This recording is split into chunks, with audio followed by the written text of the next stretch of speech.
የሚለው ከሁሉም ሰው ከያዘው ከመጀመሪያው በጀት ውስጥ አሎኬሽን ላይ ኢንክሉድድ እንዲሆን ነው። ከየት ይመጣል?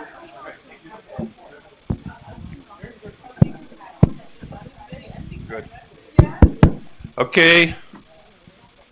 So we're in the final last stages of the course. Okay, the airplane that's been flying around the last 10 days is beginning to circle the landing sphere. Okay, we're getting close to the airport, guys. We have 3 more sessions. Okay, and then the presentations, and then you get your certificates if you do a good job. Okay, so this session, it's my pleasure to introduce Professor Veronika Wirtz. Veronika is originally from Germany, has a degree in pharmaceuticals, pharmacy, and a doctoral degree from London in pharmaceutical policy, health policy, worked for a long time in Mexico. I first met her in 2005, 2006 when I was in Mexico, and I was responsible for a unit at the National Institute of Public Health. She was one of the star people in my group, and I've worked with her since then. And she's going to be talking to you about the challenges of addressing access to medicines for NCDs within the flagship framework. Okay, thinking about how to improve access to NCDs. This is something that all of your countries are addressing. After that, after this session, we'll have a session on monitoring and evaluation, lunch, and then after lunch, I'll deal with questions related to measurement and implementation, and then your presentations. Any questions?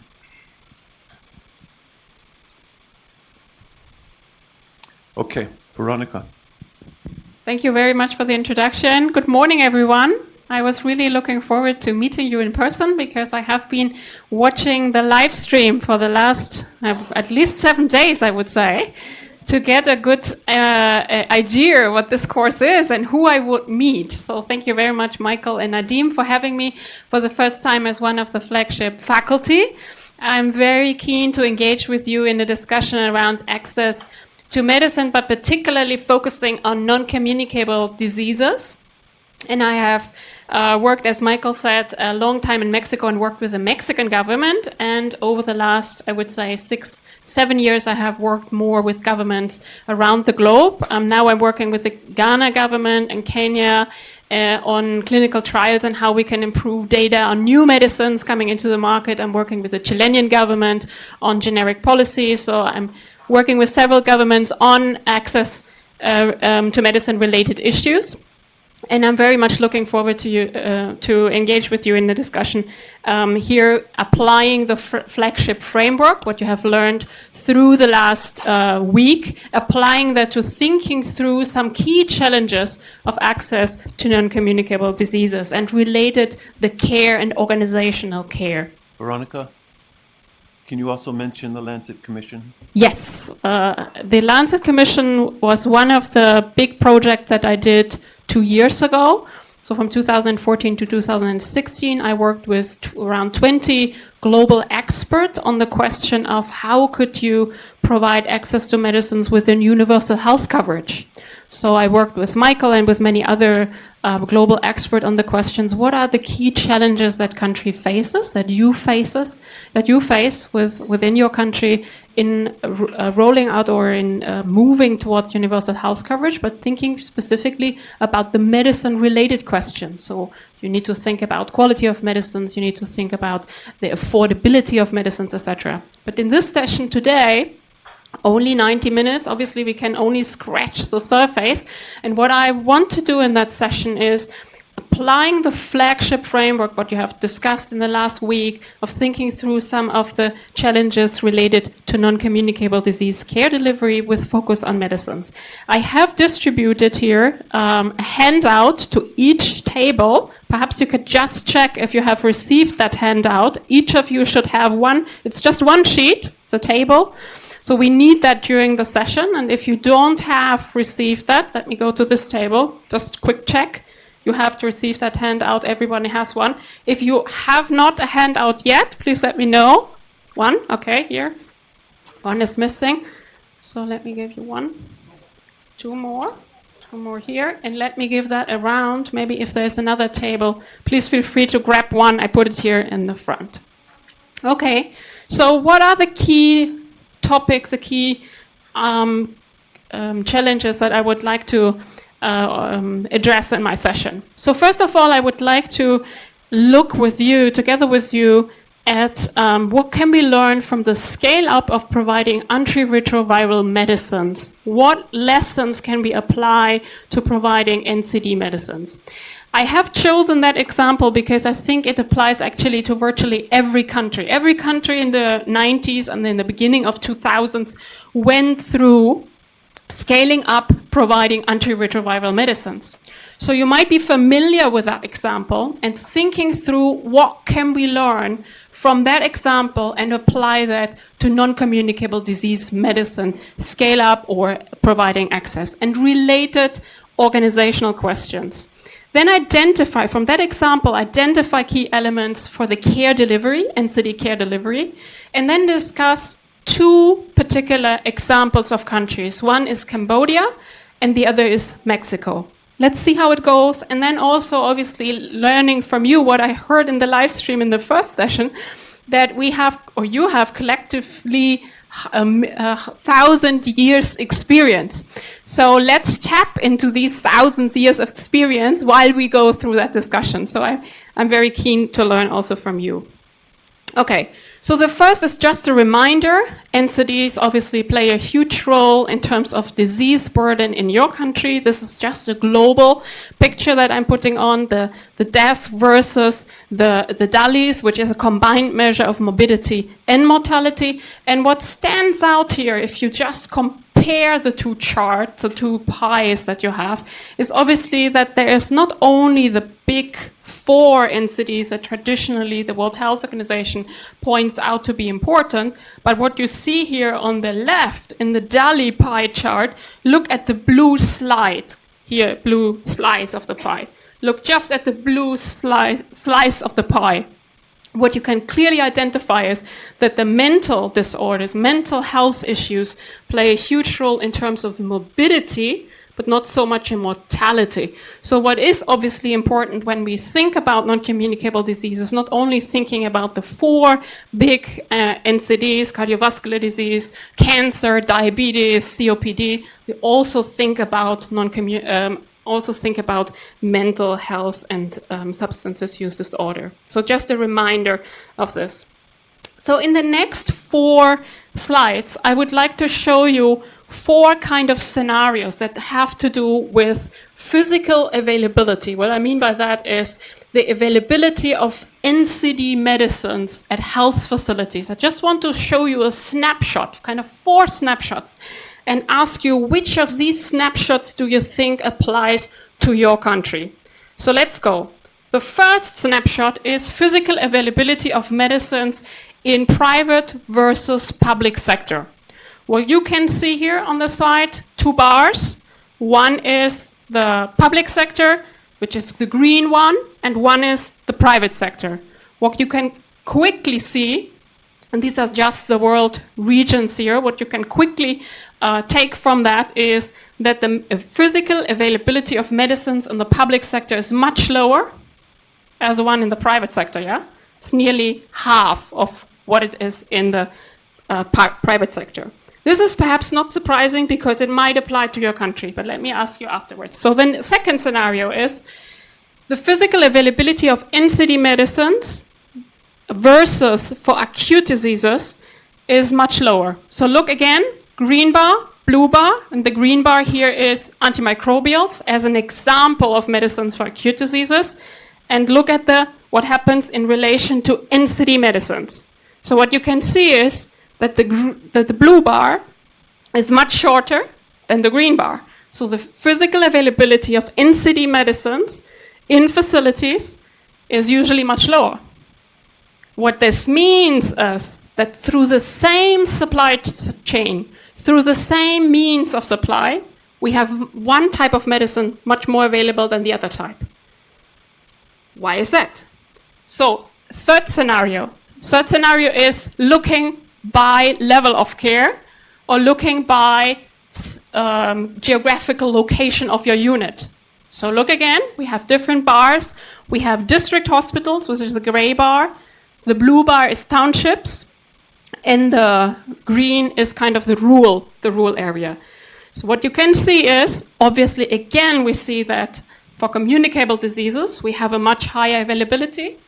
For non-communicable disease, less availability. What you can see here is these kind of differences. We have better availability in district hospitals, less availability in cities, and even lower in rural areas. And the same picture for non-communicable disease medicines. And then just the last scenario that I want to show you is effective availability. What I mean by that is whether really patients that need medicines can access them, and this is the percentage patients diagnosed with hypertension receiving medicines.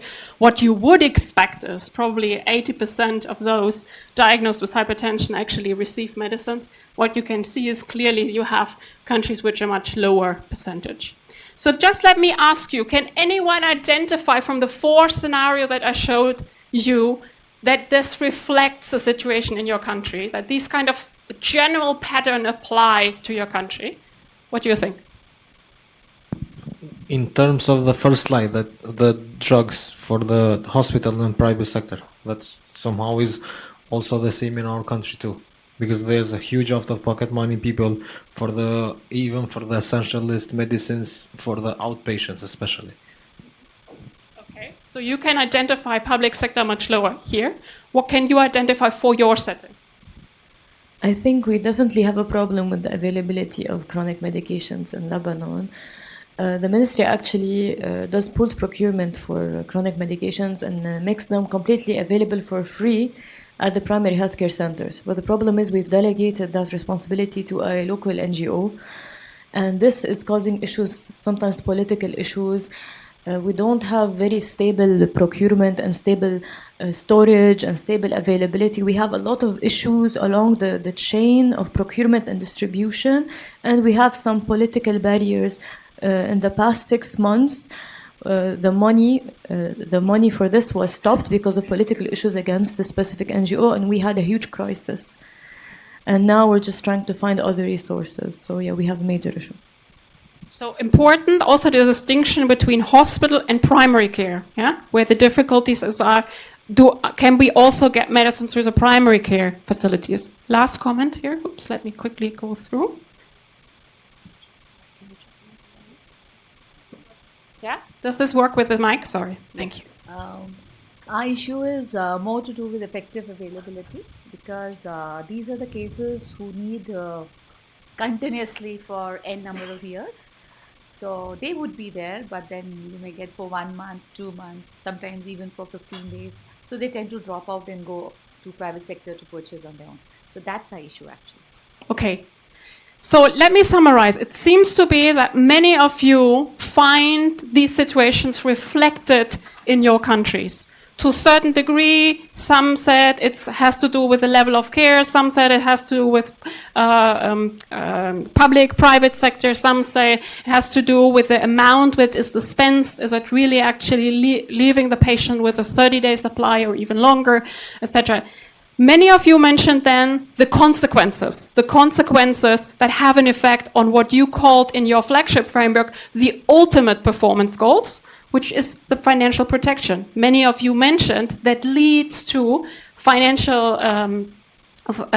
leads to expenditure, household expenditure, and then would lead to potentially catastrophic expenditure if the amounts are very high. So, in conclusion, you all agree that actually your system at the moment, the health systems, are ill-prepared to a large degree to deliver NCD care in general, but also including medicines. Yeah? So the four scenarios that I put on are kind of like at least one indication that the health systems that we have now in place in the large majority of countries are ill-prepared. And Mickey, who spoke last Thursday, presented many reasons for why this is, and he made a case for more integrated services, etc. I just want to remind you in terms of medication, what is the difference between delivering medicines for acute versus medicines for chronic diseases, including HIV/AIDS. So when you look here at the last row, most cases cost less costly because the expenses occur only once when you have an acute disease. When you have an infection, you have one interaction with your healthcare provider. When you receive medication, that is a one time. It's maybe 7 days. It's maybe something for an acute a case. When you have diabetes, hypertension, depression, and so on, we can go on and on and on, asthma, you are looking at expenditure that is continuously occurring. And when you have NCDs, you are comorbid. You often have several. So you have patients that do not only have one medicine to take, like for instance, for infectious disease, usually you take only one. You take an antibiotic, take an anti-infective. For NCDs, you often take 3, 4, 5 medicines or even more. You have in a household maybe 2 or 3 people suffering from an NCD. So you have a continuous household expenditure that goes far beyond what we would expect for an acute condition. And many of you agreed that the systems are not in place to provide these medicines for free. They're often, patients have to obtain them in the private sector, or the public sector charges a fee. So now, coming to what you have seen during the course. Anyone hasn't seen this slide? Okay, so you paid attention. So that's good. Then I will not spend more time on this, because I will make a lot of reference to what you have called the intermediate performance measures, and then look at them very, very closely. And here, just a reminder of the definitions, and I found this glossary tremendously useful. So the glossary, which clearly spells out the intermediate performance measures, are efficiency, access, and quality. And we come back to them over and over during the session. So now let's go to the exercise. So I provided you with a handout, and the handout gives you a table. In this table, I have listed on the left side already for you the key challenges that most countries faced in the rollout and scale up of antiretroviral medicines for HIV patients. Yeah? So I took as an example the key challenges, which I put on the left, and then you can see that I already provided, let's say, some help here and said, as a result, these were affecting what you have called the intermediate performance goals in terms of access, in terms of quality, okay? So what I would like you to do in your groups now is to say, what have your countries done to address them? Choose one control knob, you can choose which one, and spell out the actions or strategies that were done as a consequence of using that control knob. In other words, using a strategy that influenced or addressed this challenge that your country faced. This is very much in line with your exercise that you have done, the diagnostic exercise, in which you came up, so to speak, with the column on the left. Yeah? Your diagnostic exercise that you have run through in the course have often left you or come to the conclusion of the key challenges. And now we will take this basically forward. You will think in your groups for the next 10 minutes, given these challenges that were there, how did your country address it? What did your country do? Okay, questions? Okay, let's give ourselves 10 minutes. I'm here, I'm going around and be available for questions.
You have all the handout? Yeah? Super. Okay.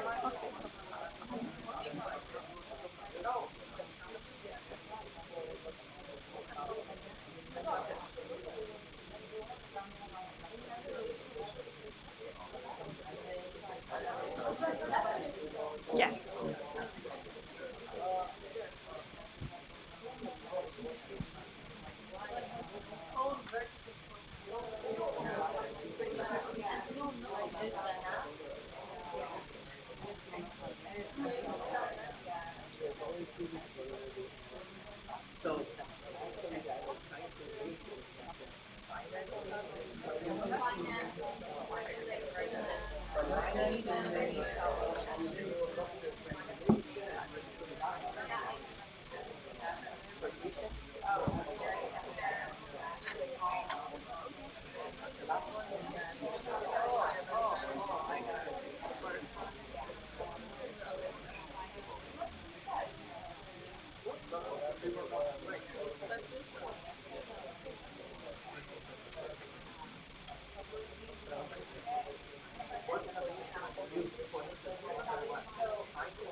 Does this make sense?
Okay, even though you might not have finished your discussions, I suggest that we get back to the plenary and let's hear from different groups what you have worked on.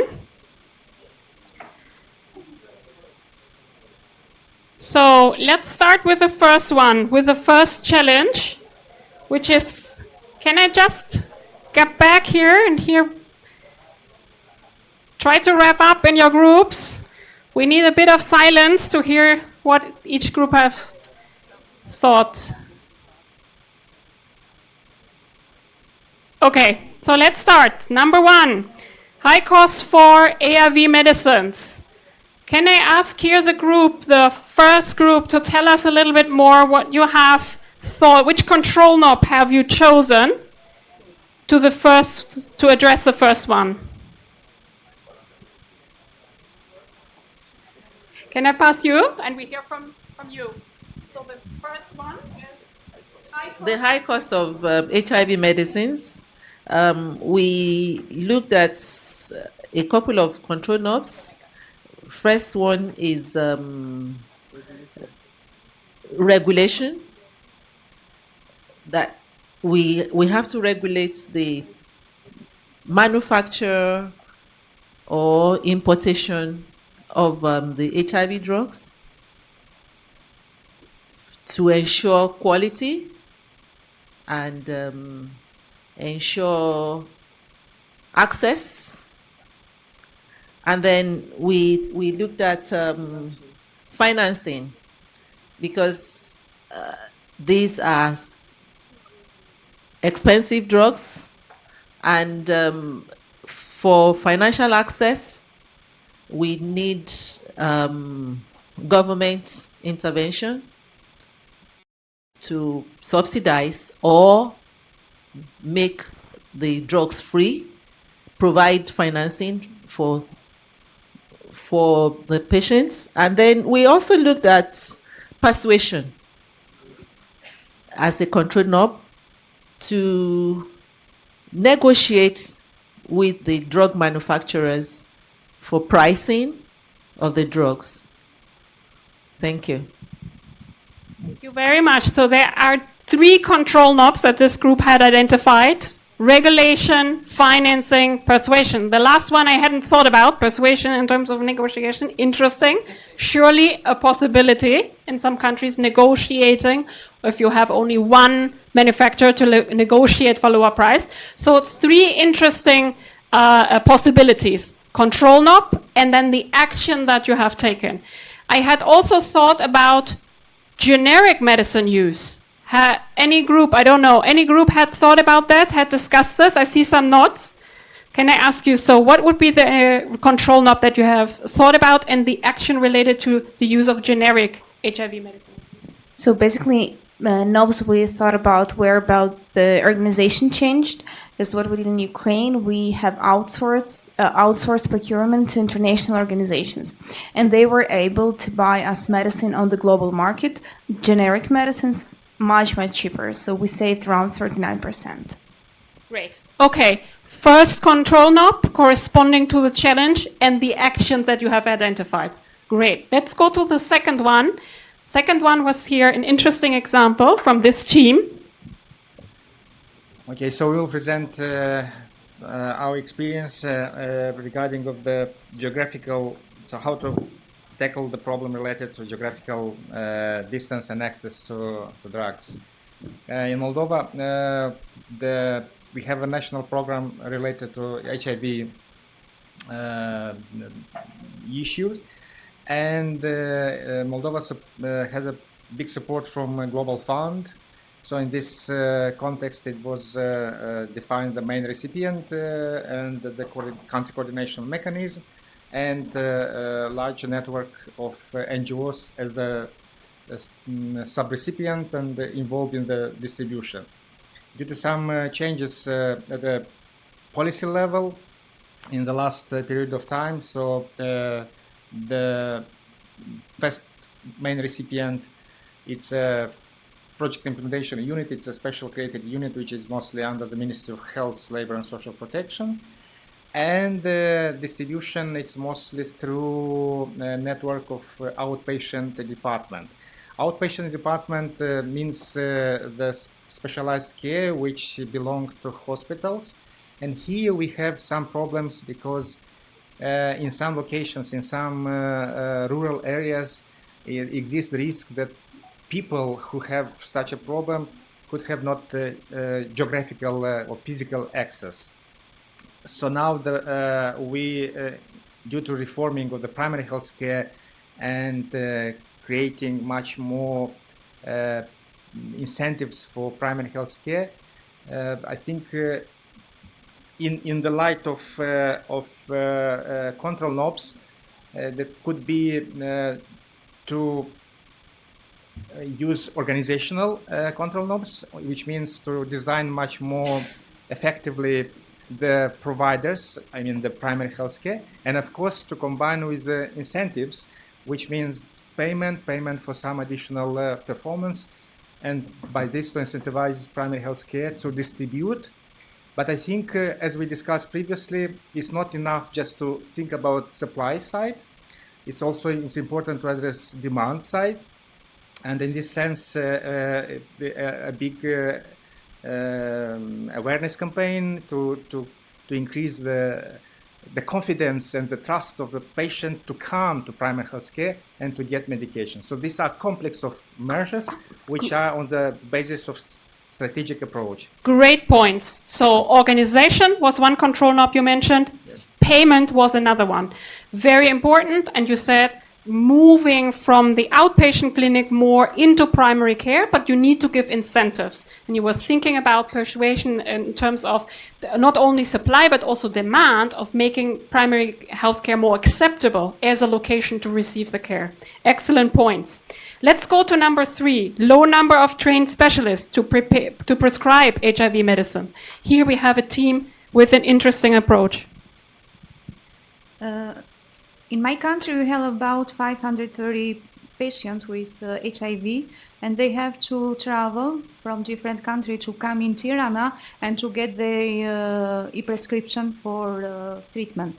So our opinion is organization and training the primary doctors in primary healthcare center for e-prescription, so that means the regulation of the treatment of the patient.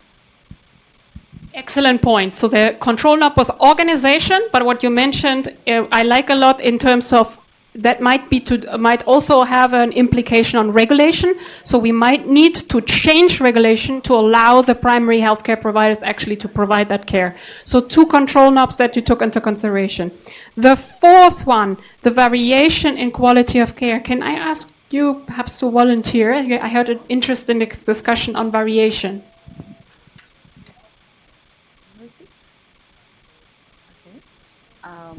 In our country, we would say we don't have much of variation in the quality of care. However, because we have an organizational structure and an institution and an organization's knob here, and from the National AIDS Control Society to the state level, and then right till the community part, we have NGO participation, and all these people in the structure are the ones who are prescribing through the doctors, getting these medicines given to them. However, there would be a payment knob, because some of them, after being diagnosed, do go to the private sector to have a second opinion, and then because of the financial constraint, come back to the system to take the medicines. So there's a set prescribing nature and for drugs.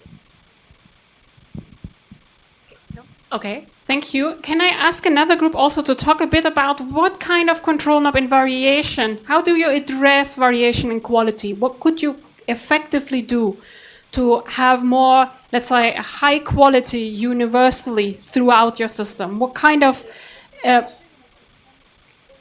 yes, potentially. What other strategies?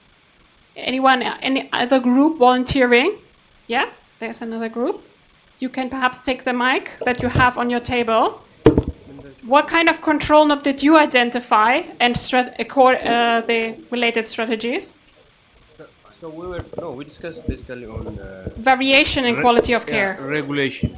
Regulation. Yeah, and how?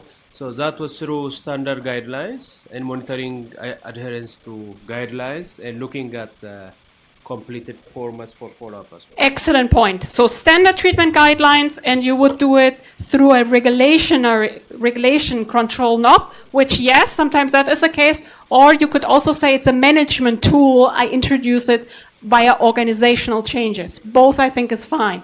Excellent point. We will come back to standard treatment guidelines and their role in assuring quality of care, certain standard of quality of care. Let me ask you, last point, low adherence to HIV medication. Okay, I don't have much experience in HIV, but I do know even if you make all the services available, we have an issue with actually reaching those people who need those services and them coming out, especially in a society that has stigma, and I think HIV has stigma all over the world. And for that, a good way is to work with NGOs and civil society, particularly with the vulnerable groups like men who have sex with men, female sex workers, people who have substance abuse problems, and working with those NGOs, creating a collaboration, a referral network, awareness sessions, etc., might be a way to refer these people to actually get those services and also learn how to manage their disease and take the medications as needed. Yes, behavior organization, excellent. Well done. There is another. Can I ask you to use your mic on the table? Because it's a long way for me. Sorry. Thank you. Just a comment to that one. So we heard from this group, they suggest working with civil society organization, reducing stigma, persuasion as a control knob. Also, just based in the Middle East, I think there's also a concern around adherence and then building resistance, especially in conflict-impacted countries, and then getting on a certain regime only to discontinue and have problems later on. And I think in terms of just access to the kind of HIV drugs available is not always there, so people sometimes get outdated drugs or not the latest line. We've also been constrained by the TRIPS agreement and patent regimes, and having to negotiate that in the region as well has been a challenge. So I think there's, in terms of access, there's always been an issue in addition to my colleague's point regarding stigma. Excellent. So thank you very much, all the groups that participated, all your thinking going into that. Does this have resemblance to the challenges that you are facing in delivering NCD medicines? I see many heads nodding. Obviously, HIV as a chronic disease, long-term provision of ARV medication, lifelong provision, which has a lot of resemblance. I'm not saying it's exactly the same, but what I'm saying is these examples and the way your countries actually paved to scale up ART medication can now help us thinking through how would you provide a medication for NCD medicines. So let's take this kind of as a starting point to apply that to what you would face in terms of thinking of your system and how you deliver effectively NCD medicines.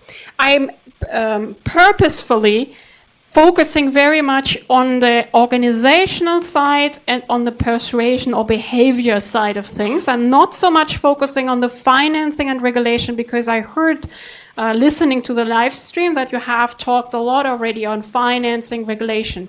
So let's focus more now on organization and behavior. And here I listed a lot of questions that you could go through in a very systematic fashion to help you think through the delivery of NCD care and medicines in your country. More as, let's say, a diagnostic tool, an assessment tool to get you start thinking where actually care is delivered and what are the potential barriers of delivering that care. And let me just kind of point out some examples. We don't need to go now through each of these questions, but for instance, one of the things that you mentioned is who has a faculty to prescribe the ARV medicines for HIV, and the rethinking of saying it cannot only be the specialists. If we have so few specialists in our country, we need to change that through regulation and organization. So we need to move that into even non-specialists. We need to give the faculty of prescribing also to those who might not have the speciality, however, giving appropriate training with that. And that would fall into here the provider category. So who has a faculty to provide care? And then the tool, the management tools, what one group mentioned was we need standard treatment guidelines. We need to have a certain standard, because if we don't define what our standard is, obviously they have a lot of variation. We don't have something to measure against or to hold to account. If you have providers that you are hiring or that you are making a contract with, for instance, in the private sector, if you don't have a standard and say this is the standard of care, you cannot hold these organizations providing care to account. The same with NGOs, for instance. And then the auxiliary services, particularly the dispensing. Where is dispensing of NCD medicines happening? Is it really the outpatient clinic, as our colleague from Moldova mentioned? Is this the right place? where people from particularly rural areas have to travel, and they have to travel every month. And some people need to take out a day to travel and get back, and you lose a day of work, and you do not get paid, and so on and so on. So you need to structure your care delivery according to that. These are examples of care delivery. I want to focus a bit more and drill down two kind of control knobs, and we have touched upon this already. The organizational control knob, I would like to highlight the tools that you would use within that within that control knob, the organization control knob. You would tools such as standard treatment guidelines, but at the same time, you would need to think about what is your procurement list, what is your reimbursement list. I have worked with many governments in which the procurement list or essential medicine list or reimbursement list, whatever is the label or the name, what you're using in your country, or maybe all three, need to be aligned with the standard treatment guidelines, which is a huge challenge. Anyone can comment, why is it such a challenge to bring your reimbursement list or your procurement list in line with your standard treatment guidelines? What have you experienced in your setting? Why is that such a mess to get right?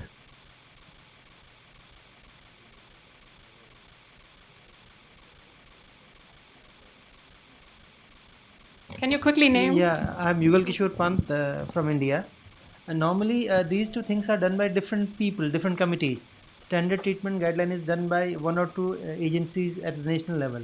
And then the essential drug list, although they have it at national level, but it's a different committee. And in different states, we have a different committees to have EDL according to the local needs. So it's always huge differences there between EDL and standard treatment guidelines. Excellent point. So you have often different committees, different institutions. Why is it so important to get them aligned? Because obviously they depend on each other. If you have, for instance, a procurement list that is totally different than your standard treatment guidelines, the physicians will say, yeah, how can I adhere to the standard treatment guidelines if you provide me medicines that are totally different from what I'm supposed to use? Yeah. See, again, you see many nodding heads because this is something that you are very familiar with and battling day in, day out. I agree that it is very important to align them. However, it is not enough.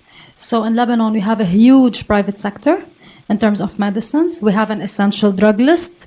It is most of the time it's available in the primary care centers. We train the physicians. They know what the list is. They have it in their clinic. They don't prescribe it. Okay, so there are so many things, and just reflecting on this entire conversation, everything you're saying regarding organization and all the things that came out of this group, we do it in Lebanon. It is, I mean, it's not rocket science. We do it. Still, it is not enough. There are still challenges. There are things that I really feel are out of our control. Very good point, the challenges. And let me come back in a minute to what you mentioned. Can you use the mic, sorry, in your table? Let me get back to you about the not using standard treatment guidelines, because this is an important point outside the public sector. Yeah. Well, there's something which I would call the gap between NCDs and non-NCDs or infectious diseases, which is the ordinary viral diseases, which represent the majority of course, of sick incidences in the world. And this is exactly the area where interest of pharmacies, of the pharmaceutical industry, and expectation, or I could even say demand of population meets. So the population demands antibiotics, and the pharmaceutical industries, they want to sell antibiotics. This requires regulations and guidelines. Correct. Okay. Another point. I saw another hand. No? Let me go back to the point that our colleague from Lebanon said. They said, we do everything by the books. We do what you say. But regardless, it doesn't go right. So let me go back to one important other control knob, which is very tricky, which is the control knob of persuasion and persuasion of providers. And not only providers in the public sector, but also providers, what you rightly pointed out, in the private sector, because many of these services are provided through the private sector. I'm not saying this is the recipe for success, but I'm saying that might be some ingredients for success, which is getting champions, which is getting providers that really speaks from associations, medical associations. And I think Michael pointed that out in one of his first sessions around power, that the association, the medical association, has enormous power. And getting them on board and saying, we need standard treatment guidelines and we are fully behind the standard treatment guidelines is enormously important. So this is another control knob that comes into play and important to kind of keep in mind. I agree with this tool. I just want to share what I'm thinking. This is very overwhelming, this issue, especially for us in Lebanon. Really, when I try to do the diagnostic tree in my head and think about why we have such a big problem, I go back to think, oh, all of our physicians have been trained in different schools of medicine across Eastern Europe. We do not have licensing. They all prescribe different medications. They don't care what we say. They don't care about the standard guidelines. The pharmaceutical industry has a huge power and they have interests and they persuade these physicians to prescribe like they want them to. We have so many things out of control and we try to do the best we can with what we have, but it's just such a systematic problem that we have to fix every single one of those in order to really reach to what you're saying. Absolutely. So let's not kind of simplify the things. They are as complicated as you describe them, but at least let's think through it systematically, because I believe when we think through it systematically and when we look at what other countries have done successfully, we can learn things. Yeah. One systematic way we've thought through it is to look at quality assurance analysis at facility level. And then we did note that there was overprescription of antibiotics, and then found savings within kind of new efficiencies, including the overprescription of $2 million. And then perhaps with that surplus budget, find an equilibrium with what's really needed in terms of the NCD medication and other points of care. Excellent point. So let's look at two other points that I wanted to make regarding the control knob. So one is related to what the later session today will address, which is measuring. How can you be sure that what is done in terms of organization actually works, particularly when you think of use of medicines? Is this use really efficient? Is this use enhancing health? Or is this perhaps overuse? Is this perhaps creating harm? So here I have listed some of the key indicators that you might want to think of when measuring the quality of medicine delivery at primary care. These are indicators that have been tested, have been used very, very widely. So if you think about how can I then measure whether standard treatment guidelines and whether physicians have been trained, etc. So for instance, Lebanon, thinking about how could we capture that data and how could we show perhaps the medical profession, the medicine associations, what is happening, what are the differences between public and private sector care quality. You could go to some of these and then feeding that back as audits, for instance, to prescribers. Much easier done in the public sector than private sector, obviously. Supervision and mentoring is critical. As you know, also from the HIV example, mentoring and particularly supervision of the quality provided in clinics is extremely important. Then I want to go to one last example of the control knob, persuasion. And I like a lot the example we have talked about here from Lebanon, the example of the civil society organizations and providing incentives to seek care. So in the first instance, seeking care. And some of the countries have used now the postnatal care that is delivered as an entry point for, let's say, looking at NCDs. So they have said, if we have mothers that have delivered in our clinic to come for postnatal care, this is a first point where we can start screening for NCDs and can start providing care if necessary. So that is now, let's say, in terms of overcoming some gaps in seeking care, an entry point, a possibility, and then promoting adherence. Some of you already mentioned incentives that we can give patients to adhere, for instance, by peer educators, and I'm coming back to that example. So just to conclude that session, I wanted to give you 2 country examples. One is the Mexico example, and the other is Cambodian one. And I can ask my Octavio to comment also a bit on the Mexico example because he has been involved in the evaluation of that. So in Mexico, providing NCD care in primary care clinics actually has existed for several decades already. But in the beginning of the 2000s, there was a recognition that there is a lot of problems with quality of care. For instance, many diabetes patients were not achieving what we would say is a controlled state, which is that you say their hemoglobin level is their glucose level is in the right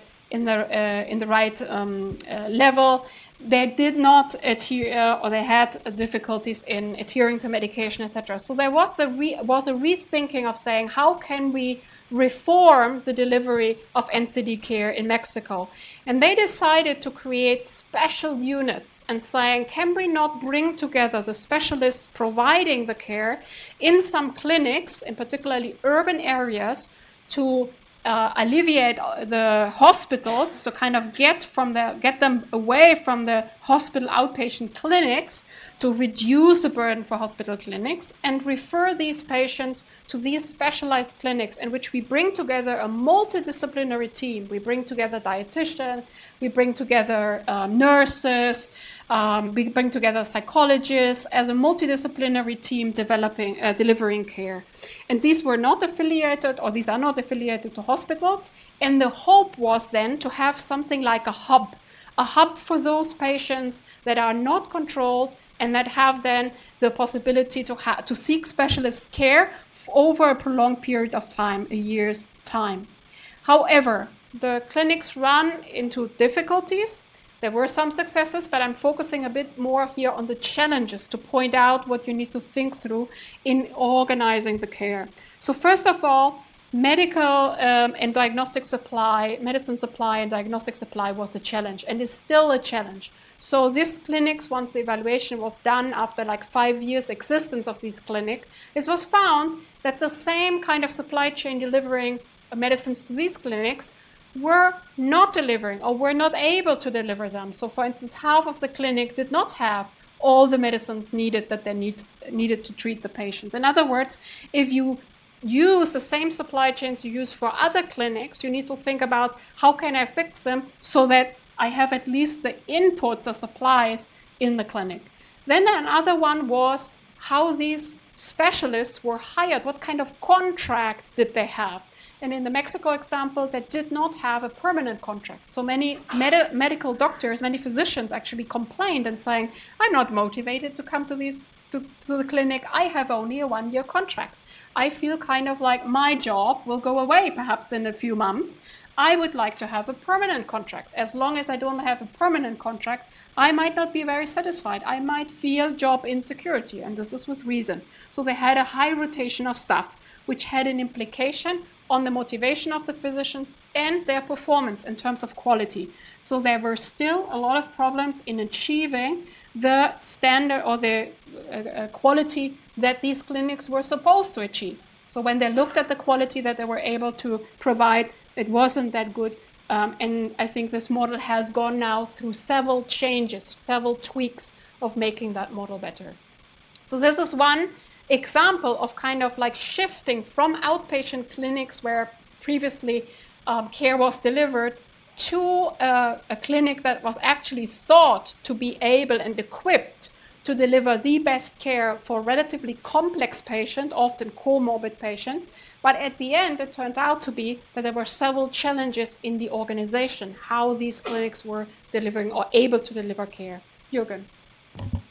I have not yet completely understood how this is being organized. So it was not the delegation or the forming of units visiting the primary healthcare sector, but you created a new setup of clinics in between. Yes, absolutely. That's a new set of clinics. You phrased it very nicely. A new set of clinics that is somehow in between the hospital outpatient and the primary care. And they were mainly in urban areas. You could say, again, it doesn't kind of go the whole way to being like accessible, maybe particularly for rural patients. Rural patients still had to travel, but it was thought to be like a hub, so to speak, having all the specialists in one place, having all kind of complicated patients in one clinic and dealing with this, and thought to revolutionize or at least to improve quality of care. But for several reasons, as you have seen, it didn't work out as it was supposed. And now the model is under several kind of reforms and is still modified and tweaked. Let me go to the second example and then open it up for discussion. So example number 2 is Cambodia. Cambodia in 2013 went through a change and then decided to say, let's provide the NCD care package, the essential package, WHO essential package for non-communicable diseases in primary care clinics. However, there were several challenges that this kind of transfer went through. So first of all, there were only very few providers at the primary care clinics. In fact, I think only 40% of the physicians working in primary care had any training in NCDs. Most physicians were only allowed to prescribe for mild hypertension. Everyone else with NCDs had to go to so-called chronic disease outpatient clinics, which were far away often, which were at provincial hospitals. The Cambodian government decided to develop a training curriculum and roll that out. It has been rolled out partially. However, staff turnover is a problem. Then the Cambodian government thought that they are lacking a monitoring system. They are lacking a system to actually trace patients. So for instance, how would you then call back patients to the clinic? How would you track patients over time that are coming back regularly to the clinic? This kind of monitoring system was lacking, and the Cambodian government decided to develop such a system.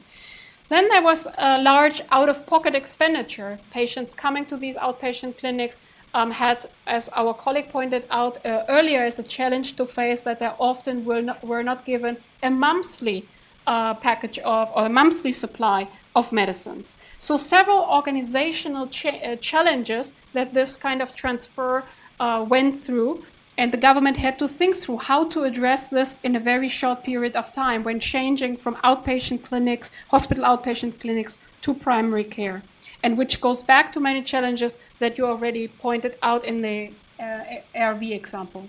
But what the Cambodian government, or what was in place in Cambodia, so to speak, not what the Cambodian government introduced, but what was in place, and what I find particularly interesting in our discussion, is that they have a peer educator network in place. So what we discussed earlier with not a control map of persuasion, of saying how can we effectively engage patients and engage patients over time, retaining them in care. Cambodia has a very interesting network of peer educators that are trained through an NGO that is dedicated to training these as peer educators.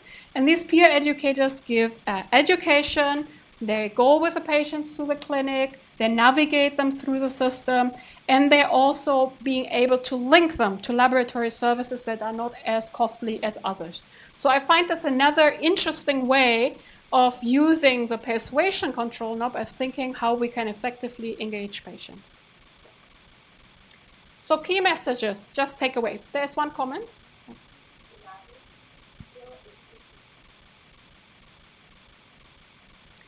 So the peer educator network, can you specify which part? We have peer educators in India, but it's for a particular program. And they are basically, it's for the adolescent health actually, and the age group is also that. So I just want to know, like, what is the age group and how for what they were like designed to put up there? Good question. So what is the age group and what are the patients? This peer educator network is focusing on diabetes on diabetes patients, and it's open for any diabetes patient. There is no age restriction.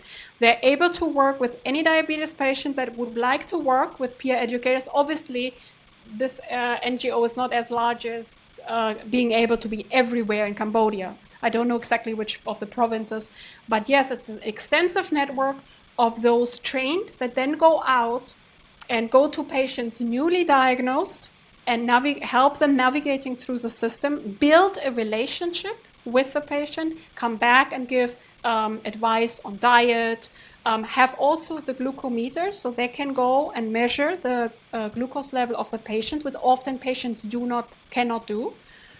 So there is this follow-up, and over this NGO exists now for I guess at least 15 years, so has a track record and has also done evaluations. So that goes back to a point of a colleague earlier on. Can we evaluate such program? So yes, this program has been evaluated and shown actually that the patients in terms of health goals are able to reach health goals. So that's a very interesting one, and I can provide more information on this if you are interested in learning from this peer educator network. Maybe that's something you want to think in your context and in which way it can be realized. Okay, so takeaway points. Number 1, delivery of effective and equitable NCD care requires different control knobs. In this session, I chose to focus very much on organization, persuasion, and some examples. As our colleague from Lebanon pointed out, cannot be fixed easily, but hopefully gets you started to think about some of this. Persuasion, or feel in a community of all those who struggle with it. Another way of thinking about it. So persuasion to influence patients and providers is extremely important, particularly in the private sector. We heard from colleagues that this is a struggle. How do we bring in the private sector? Then the institutional capacity is critical. When you roll out a specific model, think about the capacity of your institutions. You cannot kind of switch or adapt models easily from one context to the other, because you have to think of your organizational capacity. Say supply chain, say human resources, diagnostic capacity, and so on. And alignment of different measurement instruments. We talked about the importance of aligning, for instance, in the case of the medicines, the standard treatment guidelines with essential medicines. Other takeaway points from this session. I'm curious to hear. Anything useful here? This group, let me quickly give. Anything useful you took away? Yes. A lot of positive takeaways, but more questions for you. Have a listen to your resume from Professor Michael. A lot of lessons from the HIV, and at the end of the day, in my opinion, it actually favored some companies and some countries, and to a huge disadvantage some countries, including my country, for example. One of the things that have been done, which is a good idea, which is one of the lessons we want to carry over to NCDs, is making the ARVs available at a very low cost. And one of the ways that many of you did, and we say well done, is making the generics available. But the availability of generics is only available in some countries and not in some countries because of quote-unquote WHO certification of some countries. South Africa, India have the opportunity of producing generics. My country, despite the huge number of pharmaceutical companies, are not even allowed to import APIs to produce generic ARVs. And therefore, till today, the country is still laden with the burden of investing hugely and depending largely on donors, for the ARVs. Are we going to transfer that to NCDs? Thank you. Excellent question regarding generic NCD, so generic medicines for NCDs. Many of the medicines that are used for hypertension, diabetes, depression, and we could go on, asthma, cancer. Okay, cancer is maybe something I don't go into my example now, but at least for these three have been long time on the market, have been used for many, many years, and actually are relatively low cost if you compare them to the ARV medicines. Yeah? Not the latest anti-diabetic, but I don't think that anyone wants to convince me to use the latest anti-diabetic medicines for all your population. I mean, if this is what you intend to do to have at least an latest anti-diabetic, then I would say you probably go to the third line in your guidelines and say, if everything else fails, my last resource is the latest anti-diabetic medicine that appears on the market. I agree with you. But obviously, for hypertension, for diabetes, for depression, for asthma, what you're looking at are medicines that are generic, that have been on the market for many years, and actually can produce often for cents. Yeah? I'm not saying that this is necessarily affordable to all people in your country. No, of course not. And the government obviously supports it. But it is a little different from the ARV example, where the medicines themselves were already very important. Any other takeaway lessons? Let me give a chance to other groups. Moldova group. Any other takeaway from this session? Anything useful that you take away? Of course, everything is useful in experience from other countries, how to organize all this process. I think it's crucial, because we not to reinvent the wheel, but to take from other experience and to take the same way. Any other points? Any other comments, Jürgen? Yes, I think it helped very much to widen the focus on what is really necessary to improve the supply or the treatment of NCDs, in particular with focus on the drugs. It comprises the financing, the payment, training, and behavior, and is not only unilateral. So that was a good information. Thank you. There's another point. Yeah, one more point is that NCDs are new HIVs. Well, we will have to focus on NCDs in the way we focused on HIV 10 to 15 years back. An excellent point. Very, very good. With nearly a physiological point. Yeah, that we can think more about it. Yeah, exactly what you wanted to say. So thank you very much. I will stick around for a bit. If you have more questions, I'm very keen to engage with the Lebanon group when this sounds so complex, what you're dealing with. If there are any other groups who want to come and approach me and talk a bit more about how you deliver NCD care and particularly medicines, would be very welcome to hear from you. Thank you. Thank you very much.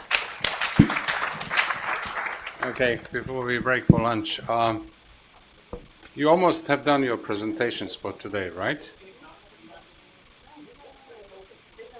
For coffee, I'm sorry. For coffee. You're doing your presentations work, right? And we have received several. One presentation has 36 slides for 4 minutes. Yeah, I know. I think you have to work a little bit more. Diagnostic tree, control knobs, how do they affect performance of, and what's the plan? Okay, let's have a coffee break. All right.